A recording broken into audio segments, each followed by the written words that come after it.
Hi all, I thought we should try and complete that set of 8 games that Kasparov and Short played recently. So we've covered the first 6. In game 7, very interesting opening after knight f3, Nigel actually played b5. Miles beat Karpov once with a6, which had the idea to follow up with b5. I think this is called St George, which is very, very interesting opening, of course, and I think Miles was successful. Karpov maybe couldn't take the game that seriously after a6, and maybe Kasparov couldn't take it that seriously after b5, but it's only a blitz game anyway, and for entertainment. So a6 now. Okay, one thing to note here, if white plays c4, then maybe b4 is useful because it stops knight c3. If black can sort of get pressure on central squares, it's not as bad as it might seem actually. So d4 e6, so we've got that kind of French defence structure with the benefit of a fianchettoed bishop basically eyeing central squares. After castles, now c5. So white tries to maintain his 2 central pawns with c3. Knight f6, trying to lure the white pawns forward. Rook e1. Now queen c7. So now, are these pawns fragile here? White plays a4. Try and tempt them forward maybe. If b4, then white would be getting an important like c4 square. That would be quite weakening to commit to b4. So instead, Nigel actually closed up the position a little bit, sort of releasing tension c4. Now ordinarily, c4 would give white a free hand on the king side. If white plays e5 and if black castles, black would usually be slaughtered if the black king was over here. But in this game there's some very interesting play coming up from black which doesn't put the king as a sitting target on the king side. Also first though, instead of the knight retreating here like you might consider usually in a French defence, there's actually no point here because black's lost that c5 and cd kind of threat to try and undermine the white centre. Instead black actually plays knight e4.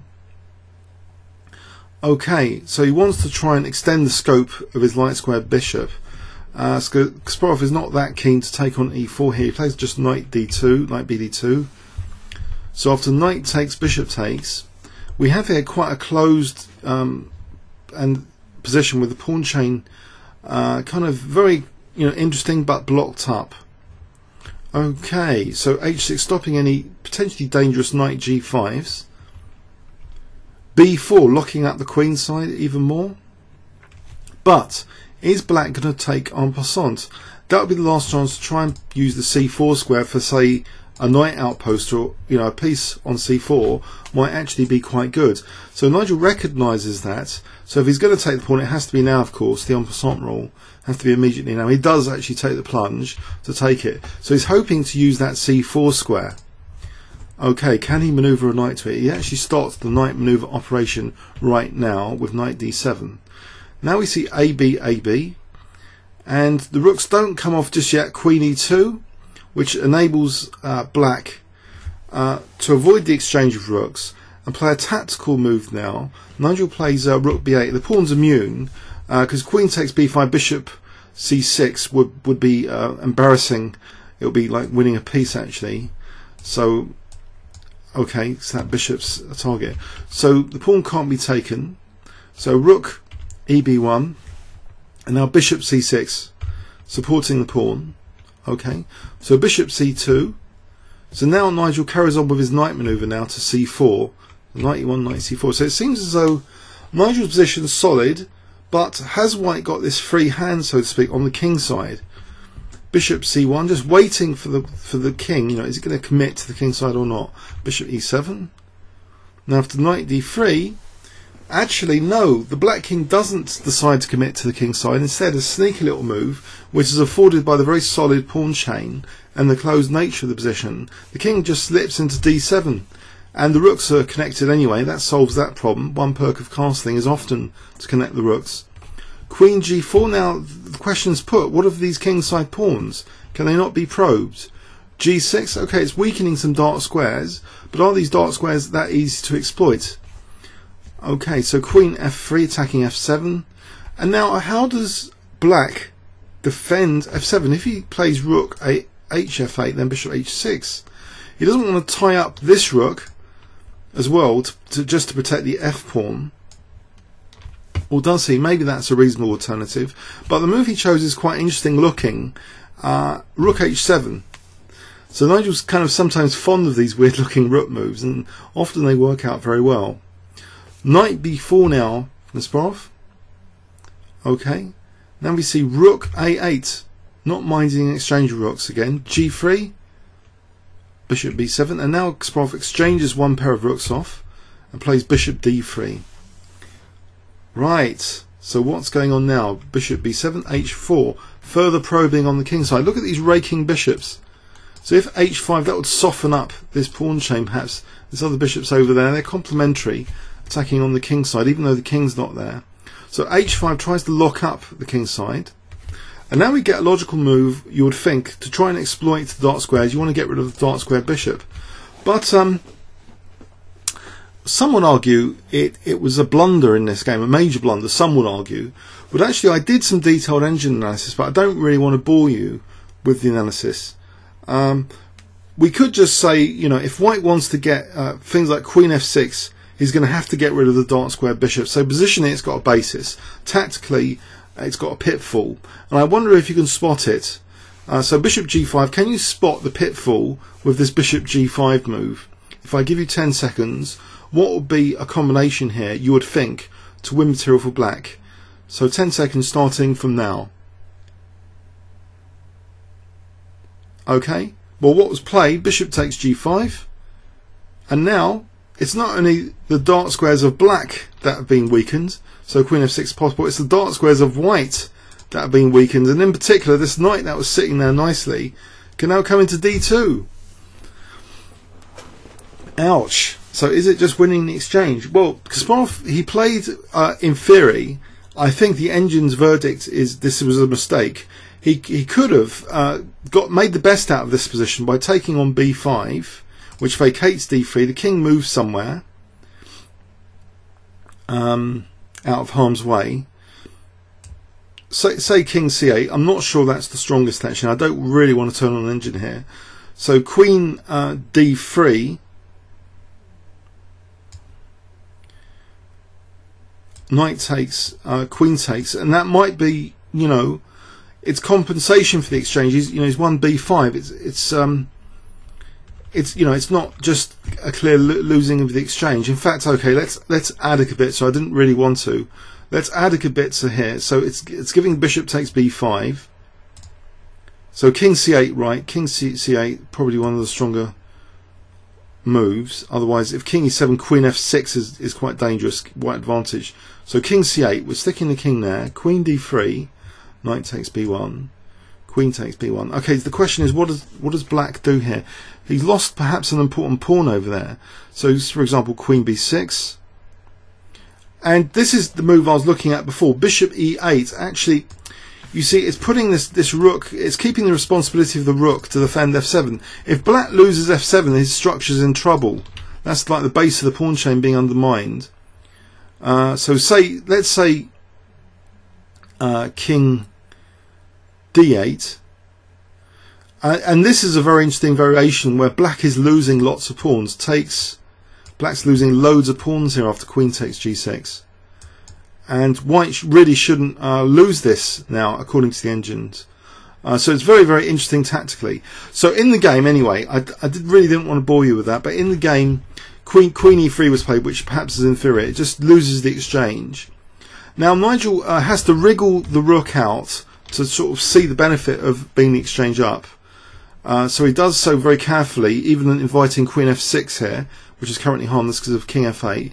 King's maneuvering in, but the knight's going to a dangerous square, so that's pretty good. There is positional compensation here. It's not easy to play for black by any means at the moment, especially with this queen coming into f6. You could almost argue it was a positional sacrifice just to get into f6, just sacking the exchange. You know, how is black wriggling out here? So bishop d3, king h7. He's wriggling out with great care. So now the rook's coming out via the a file. But what is like the target now, without getting blasted off the board? he supports f7 with his bishop, so his queen's a bit freer to come and play now on the queen side. So king g8, bishop c2, rook a3. So there's a target now, c3, which means now b4 is now a threat actually. So bishop b3. Now the queen comes out, and now it starts to look a little bit clearer almost, but no, the queen's still got responsibility to guard key squares around the king, because knight takes e6 might have been a really dangerous threat there. So this isn't so easy. Queen e7 again, making sure that there's defensive resources around. The rook comes back, so it looks as though, you know, is it going to be a draw at this point? This is move 47. If black cannot do anything that active, it's going to be a draw. But again, now black creeps over to the c3 pawn with a vengeance this time. Now b4 is finally played. Now again, white comes into the king side. So again, are we faced with these like knight takes e6 threats soon? e6 is supported there. And now queen d8, trying to evict the queen.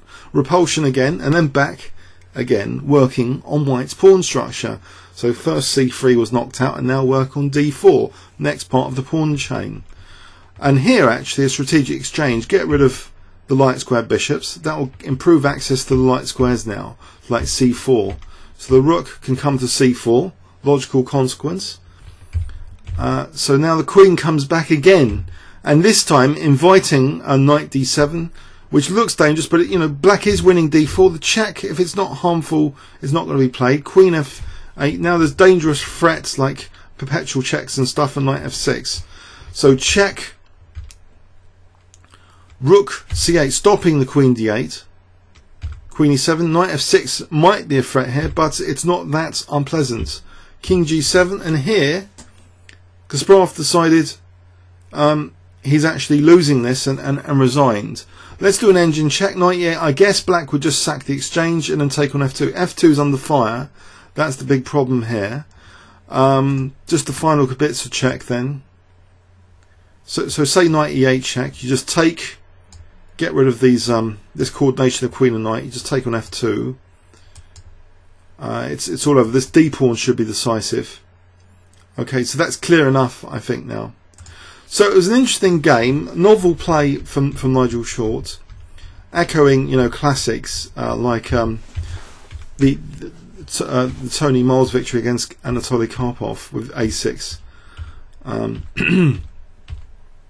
then b5. So St George theme with a French defence structure, and the French defence structure often affords this rather nifty looking king d7. I once saw that in a game of Peter Surrey in real life against an Australian grandmaster, Ian Rogers, with Ian Rogers playing king d7 and then proceeding to attack on the king's side. I was really impressed with king d7. It's one of those, you know, grandmaster rule breaking moves which is actually sort of justified by the position, but it's not just a rule breaking move being sensitive position, it's also aesthetic. It ticks the boxes for me.